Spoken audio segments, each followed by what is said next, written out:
आप देख रहे हैं सनातन फर्स्ट और मैं हूं विशाल। मैं जिस घटना का जिक्र कर रहा हूं ये शिवनगर कॉलोनी मथुरा का है, जहां की रहने वाली डॉली कुमारी, जो कि कुमारी नहीं देवी बन चुकी थी क्योंकि वो शादीशुदा थी। 32 साल उम्र थी। 11 साल पहले शंकर लाल से शादी हुई थी। 1.5 साल पहले शंकर लाल से अलग हो चुकी थी। उसके बाद डॉली कुमारी को मिला पप्पू खान, जो कि पहले से शादीशुदा था, 4 बच्चों का अब्बा था। इनके भी 2 बच्चे थे। उसके साथ लिविंग रिलेशनशिप में रहने लगी। वो अनिल शर्मा का ड्राइवर था। वहां पप्पू खान ने डॉली कुमारी को अपना पत्नी बताया, साथ रिलेशनशिप में रह रहे थे।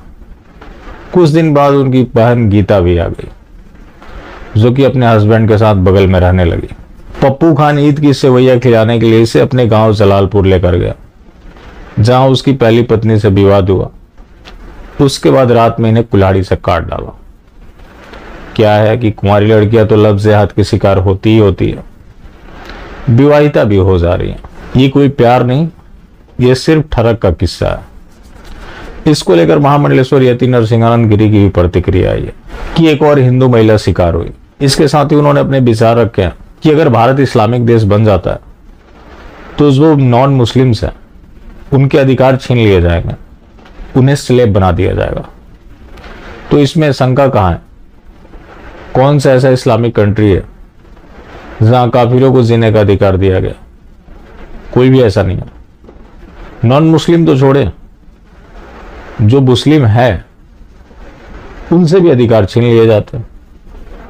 जैसे पाकिस्तान में क्या हुआ, 1971 में जो वहां का प्रोग्रेसिव कम्युनिटी था अहमदिया, उसे काफिर घोषित कर दिया।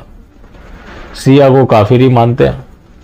जो भारत से गए थे, बंटवारा भी इन्हीं लोगों ने कराया था, लेकिन जो खुशी खुशी चले गए थे कि हम अपने मुल्क में जा रहे हैं, वहां इनको मुहाजिर बता दिया। मतलब ये लोग सेकंड क्लास सिटीजन है। तो जो मजहब है वो शांति चाहता ही नहीं, और किसी की एग्जिस्टेंस भी नहीं चाहता, और प्रोग्रेस भी नहीं चाहता। वो चाहता है कि भारत को 1400 साल पीछे लेकर जाए। अक्सर सनातन के मानने वालों के बीच एक समस्या होती है कि हम किसकी सरकार लाए। जब मरना ही है तो किसी की भी सरकार हो। जो रूलिंग पार्टी आज है, इस तरह की समस्याएं ना आए, उसको रोकने की दिशा में कौन सा ठोस कदम उठाया?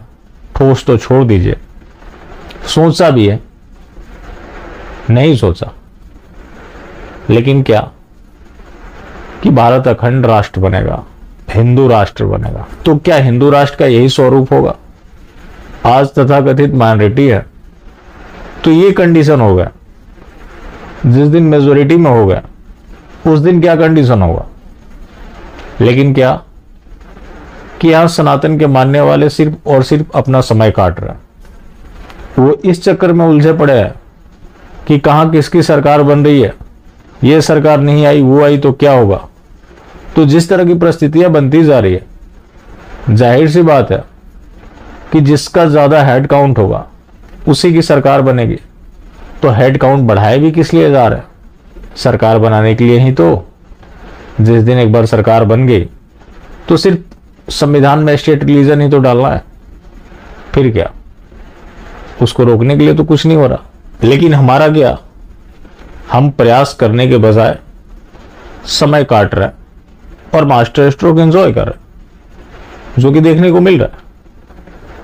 ये सबको अब पता लग गया है कि गलत हो रहा है, लेकिन कंपैरिजन में है जिया जा रहा। तो ये कब तक? जो महामंडलेश्वर यति नरसिंहानंद गिरी जी ने कहा है वो बिल्कुल सही कहा है। अगर आपको किसी भी तरह की कंफ्यूजन है तो आपको उस एरिया में जाना चाहिए जहां उनकी बहुलता है। कहने के लिए आर्मी है, पुलिस है, कोर्ट है, संविधान है, सब कुछ है, लेकिन वहां कुछ भी काम नहीं करता। वजह क्या है? उनकी बहुलता। जिस दिन सत्ता उनके हाथ लगी, सिस्टम में किस तरह से भरे जा रहे हैं ये अब बताने की जरूरत नहीं, बहुत चर्चा हुई है।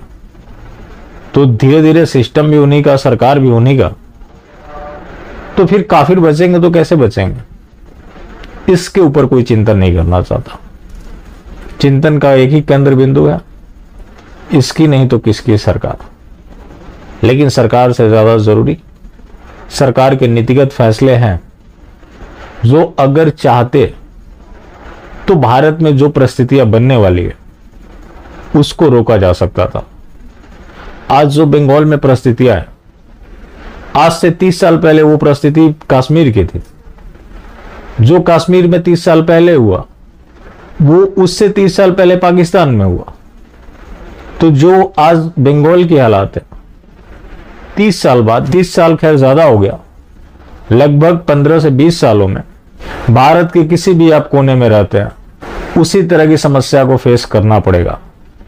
एक चीज ध्यान रखना होगा, कोई हमारे पास अब विकल्प नहीं बचा है और कोई वैकल्पिक देश भी नहीं है।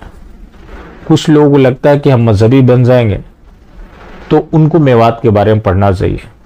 जो अभी हाल में मजहबी बने हैं, लड़कियां तो ब्याह कर ले जाते हैं, लड़के कुंवारे डोल रहे हैं। तो अगर किसी को भी कंफ्यूजन है कि नहीं हम ये करके बच जाएंगे, तो किसी भी तरीके से बचने वाले नहीं है।